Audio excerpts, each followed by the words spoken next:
Bismillahirrahmanirrahim. Assalamualaikum warahmatullahi wabarakatuh. Perkenalkan, nama saya Dian Fitriani Karim. Saya adalah salah satu dosen di program studi administrasi publik Fakultas Ilmu Sosial Universitas Muhammadiyah Gorontalo. Baiklah, pada kesempatan ini izinkan saya memaparkan terkait mata kuliah yang saya ampu di program studi administrasi publik, yaitu mata kuliah perencanaan pembangunan. Mata kuliah perencanaan pembangunan adalah salah satu mata kuliah wajib prodi yang ada di semester 6 dengan bobot 3 SKS. Salah satu syarat wajib mahasiswa dalam mengambil mata kuliah ini ialah setelah lulus mata kuliah administrasi pembangunan. Adapun pemaparan ini adalah dalam rangka menuju kerja bukti pelaksanaan tridharma perguruan tinggi di bidang pengajaran. Baiklah, dalam mendiskusikan mata kuliah ini, saya menggunakan pendekatan DIA atau Delivery, Interaction, and Assessment. Delivery adalah bagaimana saya menjelaskan materi kepada mahasiswa di kelas. Dan interaction adalah bagaimana saya menjalin interaksi dengan mahasiswa melalui diskusi atau sesi tanya jawab di kelas. Dan yang terakhir adalah assessment, adalah bagaimana saya mengukur penilaian kinerja mahasiswa di kelas dengan melihat dan mengevaluasi kehadiran mahasiswa dengan persentase 15%, pemberian tugas 15%, UTS 30%, dan UAS 40%. Baiklah, saya akan mendiskusikan mata kuliah yang saya ampu, yaitu mata kuliah perencanaan pembangunan. Mata kuliah perencanaan pembangunan dirancang untuk membawa mahasiswa memahami dan menjelaskan teori dan konsep dasar perencanaan pembangunan, jenis dan tahap perencanaan pembangunan, model-model perencanaan dan strategi pembangunan, baik itu di tingkat nasional maupun daerah, serta menyusun dokumen perencanaan pembangunan berupa RPJP, RPJM, Renstra, RKP, RKPD, dan Renjang. Adapun capaian pembelajaran mata kuliah atau CPMK, di sini ada 3. Yang pertama, mahasiswa mampu menjelaskan konsep perencanaan pembangunan. Yang kedua, mahasiswa mampu menganalisis proses dan masalah perencanaan pembangunan. Dan yang ketiga, mahasiswa mampu menyusun dokumen perencanaan pembangunan. Adapun bahan kajian atau materi pembelajaran yang sesuai dengan RPS yang saya buat ialah yang pertama, konsep dasar perencanaan pembangunan. Yang kedua, prinsip dan pendekatan perencanaan pembangunan. Yang ketiga, tahapan pada proses perencanaan pembangunan. Yang keempat, sistem perencanaan pembangunan di era otonomi daerah. Yang kelima, proses penyusunan dokumen perencanaan pembangunan. Yang keenam, kebijakan dan strategi dalam perencanaan pembangunan. Yang ketujuh, analisis masalah-masalah pembangunan. Yang kedelapan, formulasi indikator pencapaian pembangunan. Yang kesembilan, proses perencanaan dan penganggaran. Yang kesepuluh, pelaksanaan rencana pembangunan. Yang kesebelas, unsur-unsur pokok dalam perencanaan pembangunan. Yang ke-12, kelemahan dalam perencanaan pembangunan. Yang ke-13, tata cara pengendalian dan evaluasi pembangunan daerah. Dan yang terakhir adalah pelaksanaan review keseluruhan proses perencanaan pembangunan nasional dan daerah. Demikian pemaparan mata kuliah ini, dan implementasi pengajaran dapat disaksikan pada video pembelajaran berikut ini. Selamat menyaksikan. Bismillahirrahmanirrahim. Assalamualaikum warahmatullahi wabarakatuh. Waalaikumsalam warahmatullahi wabarakatuh. Sekarang yang kedua ya. Dalam mata kuliah perencanaan pembangunan ya. Di pertemuan sebelumnya kita sudah membahas terkait dengan konsep dan teori perencanaan pembangunan. Nah, pada pertemuan kali ini kita akan membahas terkait dengan perencanaan pembangunan di daerah ya. Perencanaan adalah suatu proses untuk menentukan suatu tindakan masa depan yang dilihat dengan memperhitungkan sumber daya yang tersedia. Kalau pembangunan, kalian sering dengar kata pembangunan. Jadi apa sih pembangunan itu? Nah, kalau pembangunan adalah suatu proses perubahan yang direncanakan yang dilakukan secara sadar untuk mencapai pembangunan bangsa. Ya. Nah, itu perbedaan antara perencanaan dan pembangunan. Nah, sekarang bagaimana kita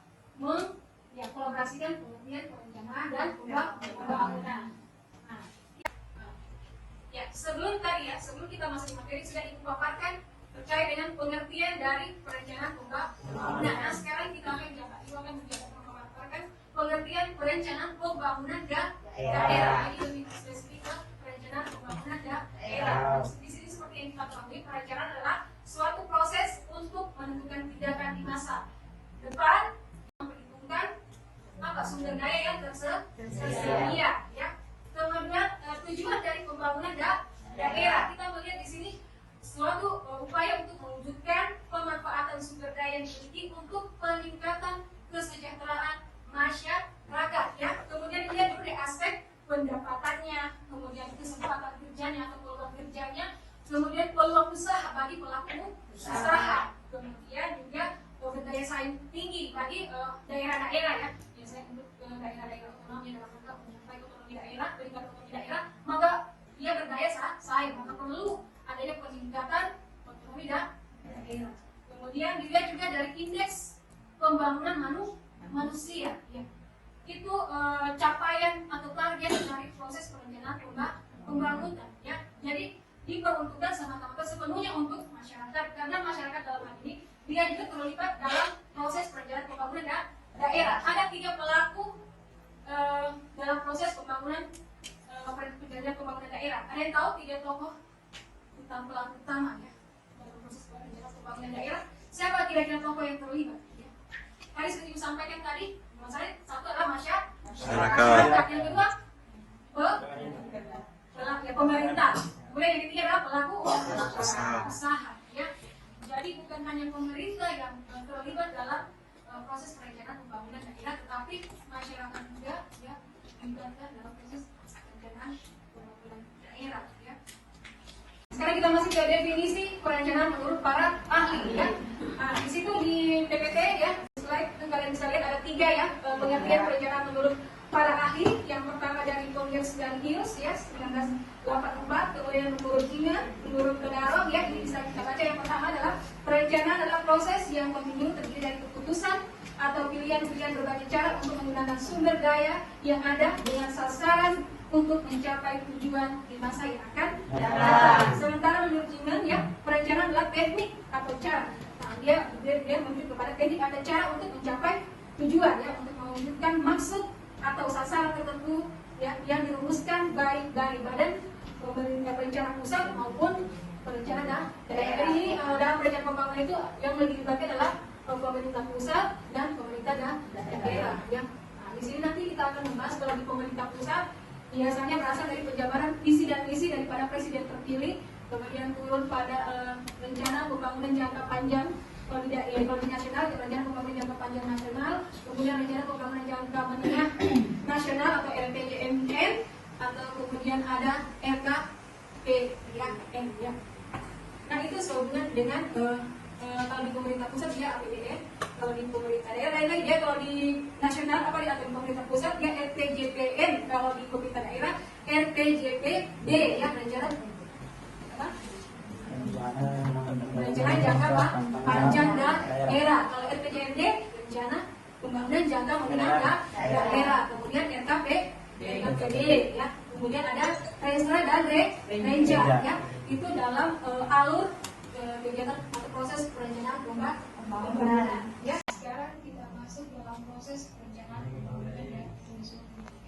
Di sini dalam perencanaan pembangunan daerah ini adalah merupakan suatu proses, ya, penyusunan tahapan-tahapan kegiatan yang melibatkan berbagai unsur pemangku kepentingan yang tadi sudah saya sebutkan. Unsur pemangku kepentingan itu yang dari masyarakat, pelaku usaha maupun pemerintah itu sendiri, ya. Kemudian ini proses perencanaan pembangunan ini diperuntukkan untuk pemanfaatan dan pengalokasian sumber daya yang ada dalam rangka meningkatkan kesejahteraan sosial dalam suatu lingkungan, ya, lingkungan wilayah atau daerah dalam jangka waktu tertentu, ya. Sekarang kita masuk dalam prinsip-prinsip dasar dan pendekatan dalam proses perencanaan pembangunan daerah. Nah, di sini saya menggunakan prinsip perencanaan pembangunan daerah ini umumnya digunakan, ya. Prinsip perencanaan pembangunan daerah yang pertama ini berpedoman pada satu kesatuan, ya, dalam sistem perencanaan pembangunan nasional. Ini tersurat dalam Undang-Undang Nomor 25 Tahun 2004 yang sistem nasional ya. Kemudian dalam fungsi perencanaan pembangunan daerah juga dilakukan bersama pemangku kepentingan ya, sesuai dengan peran dan kewenangannya ya. Kalau dia pemerintah pusat,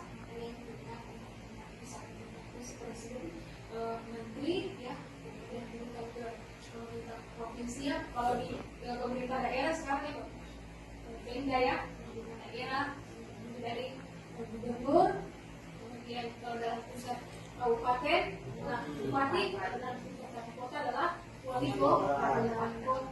Ya. Kemudian turun lagi di tingkat SKPD, turun lagi SKPD, turun lagi OPD, SKPD atau OPD, turun lagi ke kecamatan, ya, kemudian turun lagi ke kelurahan atau desa. Nah, yang terlibat biasanya itu adalah tokoh-tokoh masyarakat, stakeholder ya. Ya. Integrasikan rencana tata ruang atau RT/RW dengan rencana pembangunan. Ya. Jadi harus disesuaikan. Jadi program itu harus disesuaikan dengan tata ruang. Ya. Jangan sampai kalau misalnya itu wilayah pertanian, terus programnya tentang perikanan, makanya tidak klop kan. Jadi harus saling klop antara tata ruang dengan programnya. Program ruang dan penganggaran ya. Kemudian yang keempat, dilaksanakan berdasarkan kondisi, potensi serta dinamika daerah ya, baik di tingkat nasional maupun tingkat global ya. Jadi setiap daerah memiliki potensi dan masalahnya masing-masing berdasarkan kebutuhan dan keinginan dari daerahnya ya. Jadi dalam perencanaan pembangunan itu kita dulu apa yang menjadi program yang prioritas, apa yang menjadi program yang bukan prioritas ya. Jadi dilihat dari kondisi ya, kemudian potensi dari wilayah atau daerah-daerahnya masing-masing. Karena memang pemerintah pusat mendelegasikan ya, berdasarkan desentralisasi kan, namanya ke pemerintah daerah untuk mengurus. Nah, itu pemerintah daerah yang mengurus itu ya, anggaran APB ini turun ke ya. Kemudian APBD di pemerintah desa APB ya. Itu ya. Nah, itu prinsip-prinsip perencanaan pembangunan daerah. Sudah paham sampai di sini? Sebelum ibu lanjut ke apa topik selanjutnya atau pembahasan selanjutnya? Sudah ya? Ya. Sekarang kita masuk pada pendekatan perencanaan pembangunan daerah ya. Di sini misalnya ada 7 belakang, saya cuma memakai 4 pendekatan ya. Pendekatan dalam perencanaan pembangunan. Pendekatan yang pertama adalah pendekatan politik, pendekatan yang kedua adalah pendekatan teknokratik, pendekatan yang ketiga adalah pendekatan partisipatif, kemudian pendekatan yang terakhir adalah pendekatan top down atau bottom up ya. Sekarang kita masuk di pendekatan politik ya. Nah, ini pendekatan politik. Biasanya dalam pendekatan politik ini berdasarkan penjabaran visi dan misi oleh presiden terpilih atau penjabaran visi dan misi dari kepala daerah terpilih ya, yaitu terpilih, bupati terpilih atau wali kota terpilih. Maka agenda-agenda yang sudah dia tawarkan melalui visi dan visi itu akan disesuaikan, diselaraskan dengan kebutuhan atau dengan potensi atau wilayah daerahnya masing-masing. Nah, kemudian masuk pada ini juga kalau di pendekatan politik biasanya memang hanya ya elit politik saja ya. Padahal sebenarnya dalam aspek politik itu masyarakat juga harus dilibatkan ya, masyarakat dan elit politik sebagai orang kepentingan, orang usaha juga ya dilibatkan dan pemerintah pada khusus. Kemudian teknokratik ya. Teknokratik ini adalah pendekatan dengan menggunakan metode atau kerangka pikir ilmiah, sehingga kalau perlu seorang akademisi dalam bidang pendidikan ya, misalnya seorang dosen ya, pakar ahli bidang perencanaan ya, dia bisa menyampaikan kerangka pikir ilmiahnya ya, orang yang ahli dalam perencanaan ya, dia mengetahui tentang lingkungan, mengetahui tentang ekonomi, mengetahui tentang aspek sosial dan lainnya ya.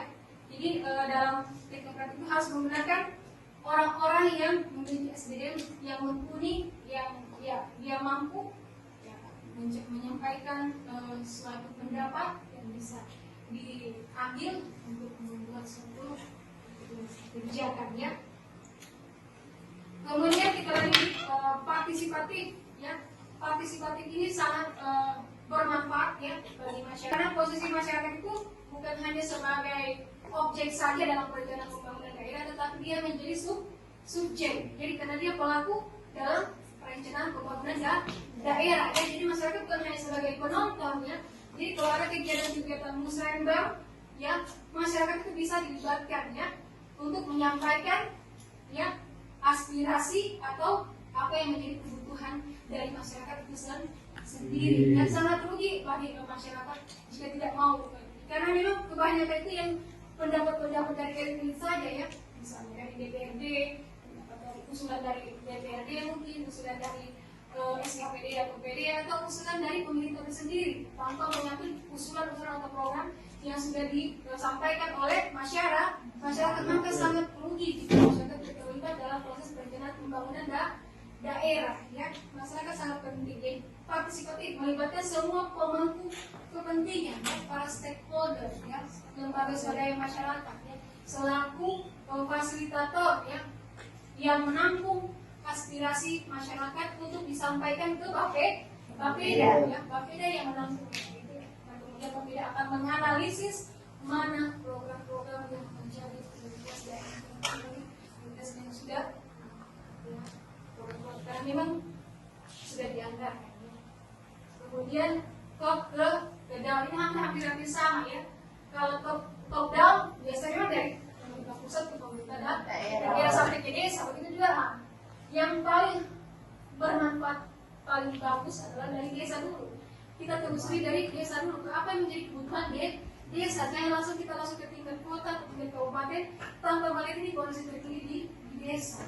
Musrembang provinsi, musrembang kota, musrembang kabupaten atau kota, musrembang kecamatan, musrembang kelurahan ya, atau RT RW ya, dusun ya. Itu semua harus dilibatkan dari akar-akarnya dulu baru itu. Jangan hanya dari top ke down, dari bottom up itu juga harus diselaraskan ya sesuai dengan ya ini berdasarkan usulan nasional, provinsi, kabupaten, kota, kecamatan dan desa ya. Itu penjelasan terkait prinsip dan pendekatan perencanaan pembangunan daerah. Sampai sini sudah paham? Saya harap apa yang saya jelaskan bisa dipahami ya. Mungkin baru pertemuan kedua, mungkin juga kalian masih membayangkan apa yang akan dibahas sebelumnya ya. Oke, kemudian kita masuk di perumusan penyusunan perencanaan pembangunan daerah dengan berpedoman pada beberapa asas ya. Di sini ada kurang lebih 10 asas ya. Kalau transparan ini ada yang tahu? Saya masih minta pendapat dulu. Mungkin dalam bentuk anggarannya itu informasinya terbuka untuk iya, betul sekali ya. Jadi harus benar-benar terbuka ya terhadap masyarakat, terbuka informasi kepada masyarakat. Jangan sampai masyarakat itu tidak tahu apa yang program pemerintah ya dan selalu penyelenggaraan ya. Jadi harus transparan. Jadi penganggaran di perencanaan pembangunan sangat sensitif ya, karena berbicara tentang penganggaran ya, program dan penganggaran, jadi memang harus sensitif. Kemudian responsif itu ya seperti apa? Responsif berarti dia masukan-masukan. Iya, berarti dia ketika ada masukan dia bisa mengantisipasi ya, memberikan solusi. Artinya dia langsung respon terhadap masalah-masalah atau potensi-potensi yang muncul ya, dia bisa mengendalikan atau mengatasi itu. Kemudian efisiensi. Apa tidak efisien? Jadi apa ini? Efektif. Apa itu efisien? Apa itu efektif? Efisien dia tepat waktu, ya, tepat waktu. Dia tepat sasaran. Iya, tepat waktu atau efisien dia tepat waktu karena dia berbicara angka. Ya. Inilah efisien ya. Kalau efektif apa yang sudah dicapai ya. Kalau efisien itu bagaimana kita mengukur ya. Kemudian akuntabel. Kalau akuntabel berarti dia dapat bertanggung jawab. Dan siapa yang bertanggung jawab? Para pemangku kepentingan tadi ya.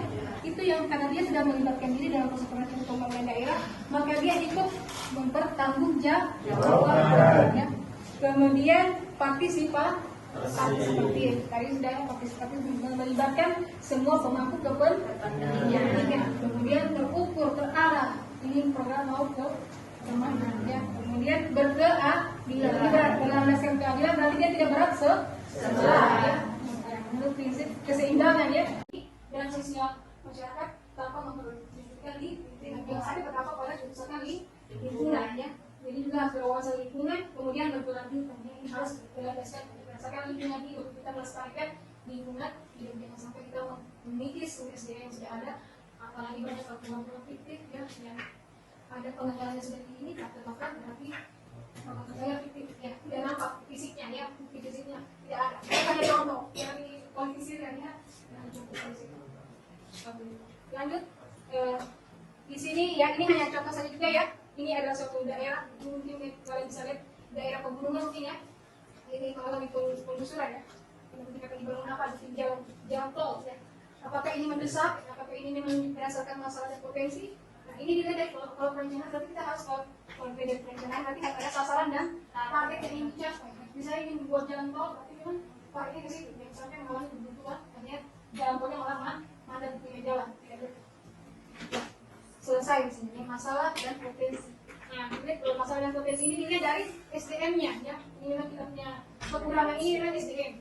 Ya. Kalau dari segi teknis kita butuh orang dari asing, pada desain kita ini sebenarnya yang diberdayakan ini adalah masyarakat kita ya, sebenarnya kita ya, mempunyai anak daerah, apalagi anak-anak daerah ya. Anak-anak daerah itu harus diberdayakan supaya memang nganggur. Banyak kegangguan karena dari segi teknis memang kurang mempunyai SDM-nya ya, sehingga butuh orang-orang luar untuk datang ke daerah tersebut untuk ya menjadi ini yang terjadi di situ. Jadi SDM itu sangat diperhatikan. Kemudian juga sumber daya alam. Ini sumber daya alam itu kita sesuai ya. Jangan sampai wilayah persawahan, jadi bilang oke. Kemudian sumber daya keuangan ini disesuaikan juga dengan penganggaran. Jangan sampai program dan penganggaran di waktu seperti yang tadi bilang, program dan penganggaran itu harus saling sinkron sama ya. Baik, adik-adik mahasiswa, sampai sini ada yang ditanyakan? Saya persilakan kepada silakan, teman. Baik, terima kasih. Tadi bagus sekali dari paparan materi dari Ibu tadi terkait dengan tata cara penyusunan RPJMD Kabupaten Kota. Nah, mungkin yang ingin saya tanyakan Ibu, bagaimana mekanisme atau alur tahapan dan tata cara penyusunan RPJMD Kabupaten Kota itu? Terima kasih. Baik, pertanyaan yang sangat bagus sekali ya dari saudara Rahman ya, yang menanyakan tentang bagaimana alur atau mekanisme tahapan dan tata cara penyusunan RPJMD Kabupaten atau Kota ya. Nah, kita berpedoman pada Kemendagri ya nomor 54 tahun 2010 ya.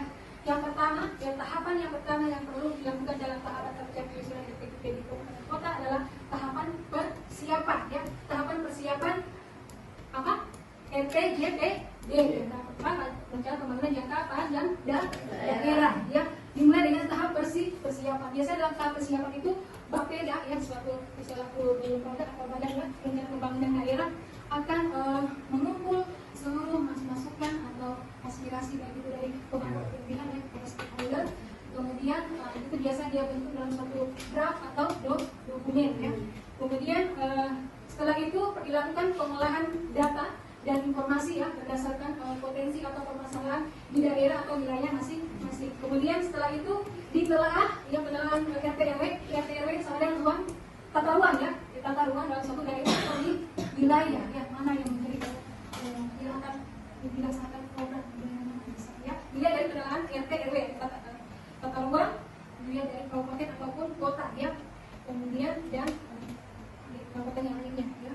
Kemudian setelah itu, setelah dilakukan persiapan penyusunan RPJMD, dilakukan analisis gambaran umum lokasi daerah ya. Perlu dianalisis, macam tadi bilang, jangan sampai di daerah pertanian yang notabene di situ yang berstatus menjadi nafkah seorang petani ya, dia diperuntukkan untuk program perikanan misalnya kalau tangkap ikan dimasukkan ke dalam program pada masyarakat yang tinggal di wilayah pertanian kan yang memasukkan, jadi disesuaikan dengan analisis gambaran umum kondisi daerahnya masing-masing ya, agar proses program dan pengembangan itu tidak sia-sia ya. Nah kemudian setelah itu juga harus berpedoman pada tadi sistem pelajaran pembangunan nasional nomor 25 tahun 2004 ya, tentang pengelolaan jadi sistem perencanaan pembangunan nasional. Di sini kemudian ditelah kembali lagi RPJPNN ya. Jadi juga tidak boleh lari jauh dari RPJPNN ya. Jadi rencana pembangunan jangka panjang daerah juga harus memperhatikan rencana pembangunan jangka panjang nasional ya. Jadi jangan serta-merta dia tidak melihat lagi ya. Nah, jadi harus dilihat. Kemudian dianalisis isu strategis ya, seperti tadi apa-apa. Oh itu dia apa potensinya apa ya. Di situ dia bisa melakukan apa? Hotel misalnya atau apa yang bisa menciptakan lapangan kerja misalnya, itu bisa dilihat kan. Kemudian setelah itu perumusan permasalahan pembangunan daerah. Setelah itu diberikan masukan dari SKPD ya. Usulan program dari SKPD itu. Panjang daerah juga harus memperhatikan rencana pembangunan jangka panjang nasional ya. Jadi jangan serta-merta dia tidak melihat lagi ya.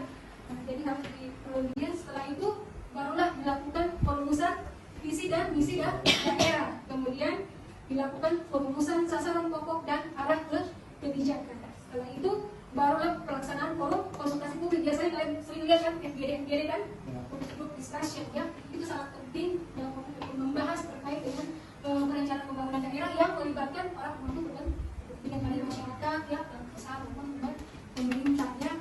Jadi jangan hanya elit politik saja yang dilibatkan atau kalau pemerintah saja yang dilibatkan, tetapi juga partisipasi dari masyarakat itu juga harus sepenuhnya juga dilibatkan dalam mencapai keberhasilan dari pembangunan tersebut.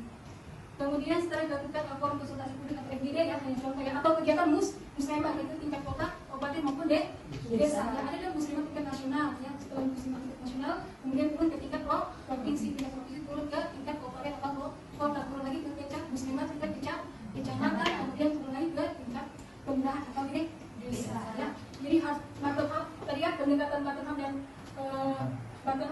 top down dan bottom up itu harus perlu ya untuk mengkaji perencanaan itu sendiri. Nah setelah itu baru penyelarasan visi misi dan arah kebijakan daripada RPJPD kabupaten dan kota.